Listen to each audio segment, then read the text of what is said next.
हर हर महादेव। आइए जानते हैं साईं भैया को पहला दया कहाँ और कैसे मिला था। एक बार की बात है, कुछ लोग पूजा करके आ रहा था। उस दिन तीज पड़ा हुआ था और सारे लोग मंदिर में जा रहे थे और कुछ लोग नहीं गए और दीदी का वेट कर रहे थे, नीलम दीदी का। नीलम दीदी के घर आए तो वो बोले कि दीदी चलिए ना मंदिर में। दीदी बोली कि हम तो यहीं पे प्रसाद स्वीकार करा दिए, पूजा वूजा कर लिए, अब हम मंदिर नहीं जाएंगे।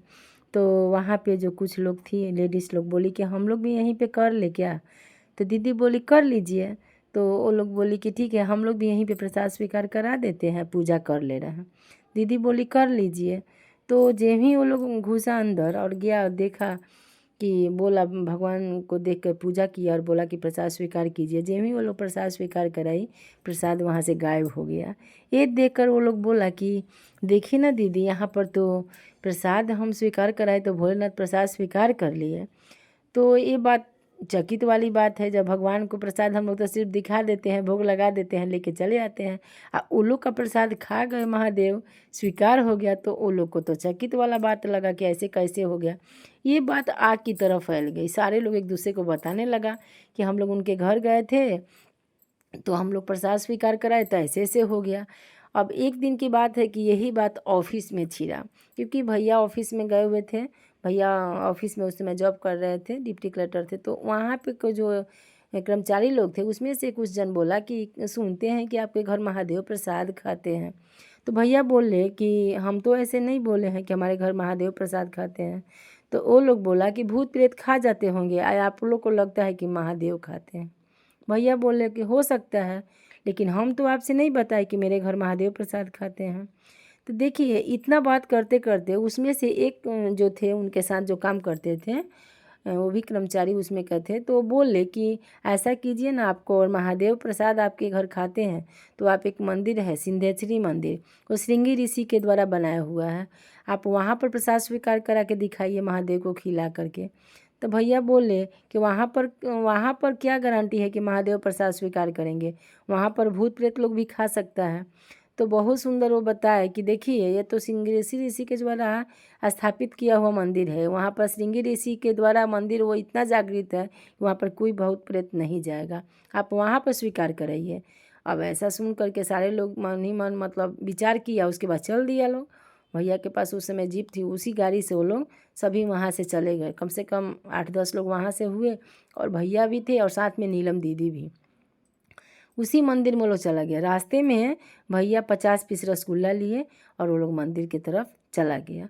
और मंदिर में जाने के बाद वहाँ पे क्या हुआ, एकाएक ही लोग पूछने लगा कि क्या बात है। होता है ना, कोई ऐसा बात होता है तो लोग एक दूसरे को बताता है।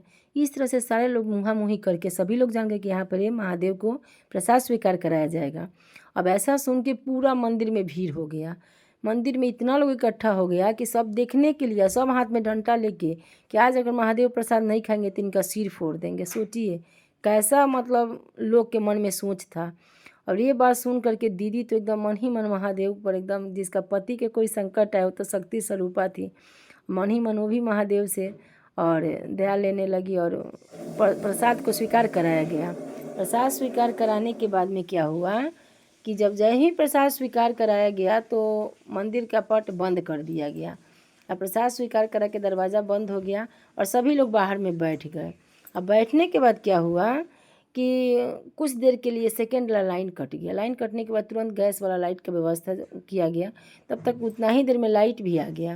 और लाइट आने के बाद क्या हुआ कि वहाँ पर देखा गया मंदिर खोल के, तो उसमें से 15 रसगुल्ला गायब था और वहाँ पर मात्र 35 रसगुल्ला बचे थे। काउंटिंग किया गया और देखा गया कि दोनों आधा आधा टुकड़ा में तोड़ा हुआ था 35 रसगुल्ला।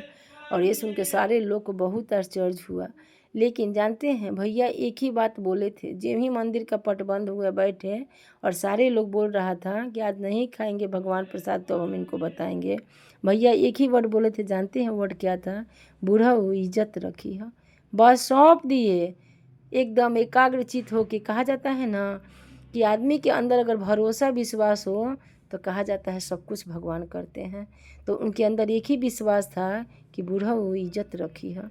और देखिए कैसे उन्होंने विश्वास करके महादेव से फर्स्ट दया लिया था, वही सिद्धेश्वरी मंदिर में अब महादेव की दया मिली और महादेव प्रसाद भी स्वीकार किए और भैया का मान सम्मान भी रखे। और उसी परिसर मंदिर के परिसर में सारे लोग जयकारा के साथ बोले जागा जागा महादेव। बहुत नाम का उस दिन घोषणा भी हुआ था, गुरु का काम भी हुआ, सभी लोग उसी दिन से मान भी गया। लेकिन दीदी के मन में थोड़ा सा था, दीदी बोली प्रसाद उठाइए और चलिए, तो भैया बोले प्रसाद दे दो। बोले नहीं, ये लोग प्रसाद थोड़े खाएगा, महादेव पर के प्रसाद चढ़ा खाने से गरीब होता है लोग, इसीलिए ये लोग प्रसाद नहीं खाएगा, चलिए। फिर कुछ लोग ये बात सुना, जब गाड़ी स्टार्ट हो गया तो सुन करके बोला लोग कि हम लोग प्रसाद खाएंगे। फिर गाड़ी बंद हुआ, फिर उतर करके सब लोग को प्रसाद दिया गया और सभी लोग प्रसाद खाया। उसी दिन से सभी लोग महादेव के शरण में आ गए, सभी लोग महादेव को अपना गुरु बना लिया, ये चमत्कार देखकर, ये अनुभूति देख करके। तो वहीं पे भैया को पहला अनुभूति मिला था, पहला दया मिला था रांची के सिद्धेश्वरी मंदिर में।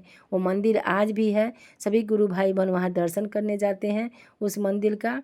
हम लोग का भी कभी सौभाग्य होगा तो वहाँ पे जाएंगे और वहाँ जा कर के उस मंदिर का दर्शन करेंगे जहाँ पर साहिब भैया को पहला दया मिला था। देखिए महादेव हमको दिखते नहीं हैं, लेकिन वो सबको देखते हैं। आज ऐसे ही नहीं, हमारे और आपके कहने से 14-15 करोड़ लोग शिव को गुरु बना लिया है।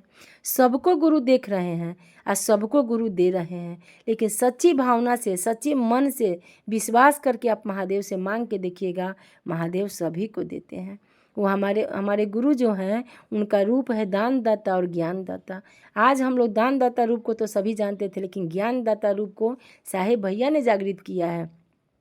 आज हम सभी के मन में आज ज्ञान स्वरूप एक एक बूंद महादेव दे रहे हैं, ज्ञान समझ आज हम लोग के जीवन में बहुत अच्छा हो रहा है। चलिए इतना कहते हुए आप सभी गुरु भाई बहन को प्रणाम करती हूँ, अपने गुरु महादेव के चरणों में प्रणाम करती हूँ। वीडियो अच्छे लगे तो लाइक कीजिएगा और हर हर महादेव कमेंट में ज़रूर लिखिएगा।